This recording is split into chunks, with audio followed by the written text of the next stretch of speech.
తిరుపతిలోని ప్రకాశం పార్కుకు సంబంధించిన walkers club సభ్యులు ఒక వినూత ఆలోచనతో ముందుకు వెళ్తున్నారు. గత 6 సంవత్సరాలుగా వీరు ఇక్కడైతే ఏదైతే పార్కులోనూ అదేవిధంగా తిరుపతిలో ఉన్న దివ్యారామంలో ఉన్న పక్షులకు అదేవిధంగా ఉడతలాంటి చిన్న చిన్న జంతువులకు ఆహారాన్ని అందిస్తున్నారు. ముఖ్యంగా ఏదైతే నగరీకరణ వేగంగా అభివృద్ధి చెందుతున్న నేపథ్యంలో చాలా వరకు పక్షులకు ఏదైతే ఆహారం అందని పరిస్థితి ప్రస్తుతం మనం చూడవచ్చు. వీరంతా ఈరోజు బొప్పాయిని ఆహారంగా ఇస్తున్నారు. ఈ బొప్పాయిని ఎవరో ఇక్కడ వచ్చే వాకర్స్ కోసం కాకుండా కేవలం పక్షుల కోసమే పెడుతున్న పరిస్థితి ఇక్కడ మనం చూడవచ్చు. ఈ ప్రదేశంలో చెట్ల మీద ఏదైతే ఈ విధంగా బొప్పాయిని కట్ చేసి ఈ విధంగా పెట్టారో ఈ విధంగా వీటిని అటు ఏదైతే పక్షులు సాయంత్రం లోపల తినే విధంగా చర్యలు తీసుకుంటున్నారు. మనతో వాకర్స్ క్లబ్కు సంబంధించిన జగన్నాథం ఉన్నాడు. అసలు ఈ కార్యక్రమం ఎన్ని రోజుల నుంచి చేస్తున్నారు, ఎందుకు చేస్తున్నారు అన్న విషయాన్ని ఆయన అడిగి తెలుసుకుందాం. చెప్పండి జగన్నాథం గారు, ఎందుకు మీరు ఈ విధంగా పక్షులు తమ ఆహారాన్ని తాము సంపాదించుకోలేవా, ఎందుకు మీరు ఈ విధంగా చేస్తున్నారు? ఓం నమో వెంకటేశాయ. ఈ తిరుపతిలోని ఉన్నటువంటి పార్కుల్లో ప్రధానమైన పార్క్ ఏదంటే ఈ తిరుపతి మున్సిపల్ పార్క్. ఇలాంటి పార్కులో చాలా వరకు మేము దివ్యారామంకి వెళ్ళేవాళ్ళం. ఫస్ట్లో ఆ రోజు ఎండాకాలము పక్షులన్నీ విలవిల ఆడిపోతుంటే ఫస్ట్ స్టార్ట్ అక్కడ నీళ్లు పెట్టాము. ఆ రోజు నీళ్లు పెట్టడం వల్ల ఒక బిందెని కట్ చేసి పెట్టాము. ఒక బిందెలో ఉన్న నీళ్ళన్నీ తాగాయి. అదేవిధంగా కొన్ని చోట్ల మేమే తయారు చేసి ప్రతి చెట్టుకి అక్కడ పోయే చెట్లకన్నిటికీ వాటి సిస్టమ్ లాగా తయారు చేసి పెట్టి నీళ్లు పోసేవాళ్ళం. కాబట్టి ఆ నీళ్ళన్నీ తాగేసాయి. అప్పుడు 6 సంవత్సరాల ముందు అదే రోజు నీళ్లు పోస్తే బాగుండదు, పక్షులకు మేత కూడా పెట్టాలని బియ్యము, నూకులు, రాగులు, జొన్నలు అక్కడ పెట్టి స్టార్ట్ చేసాం. అక్కడ వచ్చి ఒక సేట్ గారు నేను పెడతానన్నా అంటే అతనికి వదిలేసి ఈ మున్సిపల్ పార్క్లో వచ్చి మొట్టమొదటిసారిగా వాకర్స్ తిరిగే వాళ్ళకి ప్రతిరోజు చాలామంది ముసలి వాళ్ళు పడిపోతున్నారు. వాళ్ళు వాటర్ బాటిల్ ఖచ్చితంగా తెచ్చుకొని వచ్చి కరెక్ట్గా నడలేకపోతున్నారు. అందుకోసం వాకర్స్కి అందరికీ ప్రతిరోజు ఒక వాటర్ క్యాన్ పెడుతున్నాం తాగేదానికి. ఒక రోజుకు ఒక క్యాన్ అయిపోతుంది. దాదాపు 700 నుంచి 800 మంది వస్తున్నారు. పక్షులకు ఆహారం పెట్టాలనే ఆలోచన ఎందుకు వచ్చింది? అదేవిధంగా చాలా వరకు ఒకసారి వర్ష బాధితులు వచ్చి 3 రోజులు కంటిన్యూగా పార్క్ అంతా నిండిపోయింది. బయట వస్తే లబ ఓ నడుచుకుంటున్నాయి.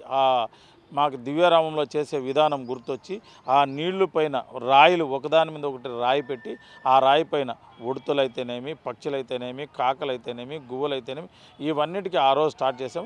అట్లే కంటిన్యూగా చేస్తున్నాం. ఈ మున్సిపల్ పార్కులో 27 చోట్ల పెడుతున్నాం. 27 చోట్ల ప్రతిరోజు మేము పెట్టే ఆహారం 1/2 కిలో ఉంటుంది ఒకటి.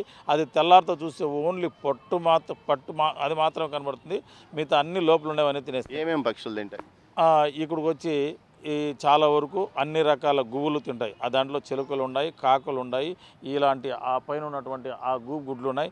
ప్రతి ఒక్క పక్షి ఆ పైన ఉన్నవన్నీ తింటాయి. కానీ మొట్టమొదటిసారిగా కింద పెట్టేటప్పుడు ఎలకలు తినేస్తాయి. ఎలకలు మిగిలిన తర్వాత ఉడతలు తింటాయి. ఉడతలు మిగిలిన తర్వాత ఈ కాకులు ఇవన్నీ తింటాయి. అయినా లాస్ట్లో ఫైనల్గా చీములు కూడా తింటాయి. అయినా మొత్తానికి మరుసో రోజు ఉదయం వచ్చి చూసే లోపల అన్నీ ప్రతి ఒక్కటి తినేస్తాయి. ఏమైతే వద్దు. ఎందుకు చేయాలనిపించింది మీకు? అంటే ఆ రోజు ఆ కేకలు వినేసి ఆ పక్షులకి ఇలాంటి బాధ ఉంటుందని తెలుసుకొని ప్రతిరోజు పెట్టడానికైనా ఒకరోజు పెట్టకపోతే నిద్రలో నాకు బాధ అనిపిస్తుంది. రేపు ఎప్పుడు ఉదయం అవుతుంది, ఎప్పుడు పక్షులకి మేత పెడదాము, ఎప్పుడు ఎంత ఖర్చు అవుతుంది? మినిమం ఒక రోజు తక్కువైనా కూడా ఆ రేట్లు బట్టి ఒకరోజు మినిమం తక్కువైనా కూడా 150 నుంచి 250 రూపాయల వరకు అవుతుంది. ప్రతిరోజు వాటర్ క్యాన్ ఒకరే భరిస్తున్నారా? నేను ఒకరే భరిస్తున్నాం. ఇది కాకుండా ప్రతి శనివారం ఈ పార్క్ దగ్గర కుంటి వాళ్ళు, గుడ్డి వాళ్ళకి 50 నుంచి 60 మందికి ప్రతి శనివారం కూడా టిఫిన్ పెడుతున్నాం. మనం చూస్తే జగన్నాథం తాను సామాన్యుడు, మధ్యతరగతి వ్యక్తి అయినప్పటికీ తాను ఏదైతే పర్యావరణ ప్రేమికుడు అంటే పూర్తిగా అందరూ చెప్తున్నట్లు పెద్ద మాటల్లో చెప్పలేకపోవచ్చు, కానీ తన స్థాయిలో చేతనైన సాయం అటు ఏదైతే పక్షులకు చేస్తున్నాడో అదేవిధంగా ఏదైతే అన్నదాన ప్రక్రియలో చేస్తున్నాడో మొత్తం మీద చూస్తే జగన్నాథన్ సేవలను మాత్రం అభినందించక తప్పదు. ముఖ్యంగా ఏదైతే చెట్లు ఈ నగరాల్లో పూర్తి స్థాయిలో ఆధునీకరణ చెందిన నేపథ్యంలో ఏదైతే చెట్లకు కానీ ఇటు జంతువులకు కానీ చిన్న పక్షులకు కానీ మేత దొరకని పరిస్థితుల్లో తాను సొంత ఖర్చుతో ఈ విధంగా పార్కులో వాకర్స్ క్లబ్లకు ప్రాతినిధ్యం వహిస్తున్న ఇతను ప్రతిరోజు వివిధ రకాల పనులను, ఒకరోజు బొప్పాయి, ఒకరోజు జామ, ఈ విధంగా ఇలాంటి అన్ని రకాల పనులను, ఒక్కో రోజు బొప్పాయి ఇలా పండ్లను తీసుకొచ్చి వాటిని కట్ చేయించి ఎక్కడెక్కడ చెట్ల మొదలలో పెట్టడం కానీ చెట్ల పైన పెట్టడం ఈ విధంగా చేయడం వల్ల పక్షులతో పాటు ఉడతలు అదేవిధంగా చీమలు లాంటి అన్ని ప్రాణులు తినేందుకు ఏర్పాటు చేస్తున్నాడు. మొత్తం మీద అయితే జగన్నాథుని ప్రశంసించక తప్పదు.